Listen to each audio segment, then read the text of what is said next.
میں محترم جناب اسدالدین اویسی صاحب سے گزارش کرتا ہوں کہ وہ تشریف لائیں، اپنی بات رکھیں. آپ نے جے پی سی میں اپنی بات طاقت سے رکھی، پارلیمنٹ میں بھی رکھی. اب اسدالدین اویسی صاحب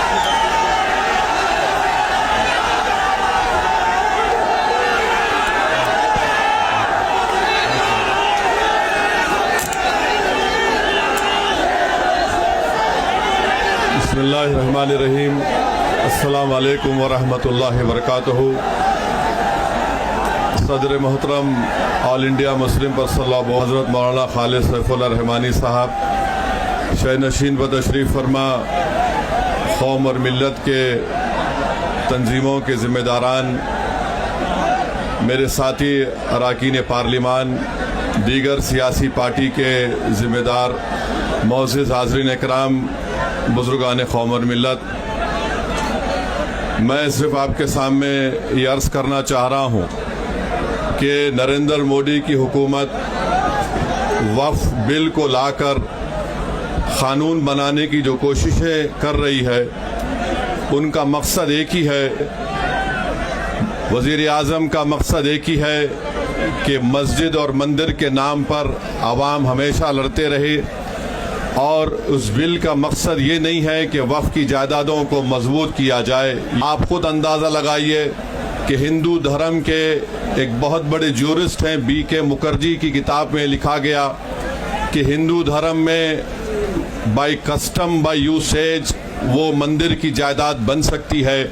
تو نریندر مودی وقف کے وقف با یوزر کو اس طرح سے ختم کر رہے ہیں کہ اگر کوئی ڈسپیوٹ ہوگا یا گورنمنٹ پراپرٹی ہوگی تو وقف با یوزر نہیں رہے گا. دلی میں 123 وقف کی جائیدادیں ہیں جس پر مرکزی حکومت کا کہ یہ گورنمنٹ کی پراپرٹی ہے. کلیکٹر کو اختیار دینے کا مطلب یہی ہے کہ کلیکٹر حکومت کے حق میں فیصلہ دے گا.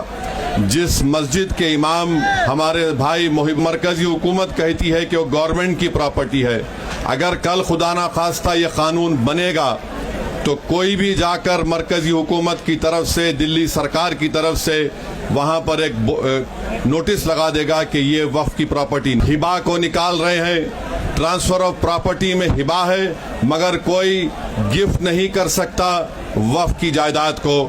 نریندر مودی آج کل بھارت کے ہمارے فضیلت الشیخ بنے ہوئے ہیں اور یہ بتا رہے ہیں کہ اگر کوئی مسلمان ہوتا ہے تو اس کو 5 سال تک وہ وقف کو نہیں دے سکتا ہے. یہ کہاں سے ان کو معلوم ہوا؟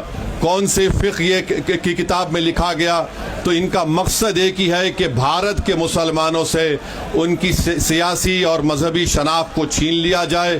میں آپ کو چھیننا، ایویکیو پراپرٹیز کو چھین لینا، یہ مقصد نریندر مودی کی حکومت کا ہے.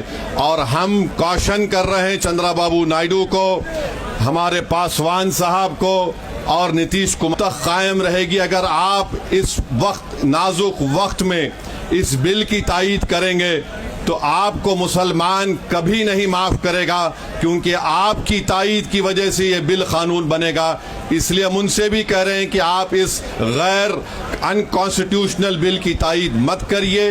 ہمارا مطالبہ صرف یہی ہے، اگر ہندو دھرم کی پراپرٹیز میں، مندروں میں، سکھوں کے گردوارہ میں کوئی غیر سکھ یا غیر ہندو ممبر نہیں بن سکتا تو مسلمان کے اس وقت میں کیوں بن سکتا ہے؟ تو یہ تمام چیزیں ہیں. ہم امید کرتے ہیں کہ حکومت اس کا نوٹس لے گی. اگر نریندر مودی اس ملک کے امن کو خراب کرنا چاہتے ہیں، وہ مسجدوں اور مندروں کے جھگڑوں میں جاری ہوگی. میں یہاں پر شکریہ ادا کرنا چاہوں گا ہمارے جوائنٹ ورکنگ کمیٹی پارلیمنٹ کے تمام اراکین کا، اور خاص طور سے کلیان بنرجی صاحب کا، ٹی ایم سی کے راجہ صاحب کا، ڈی ایم کے کا، ہمارے ناصر بھائی کا، اور محب اللہ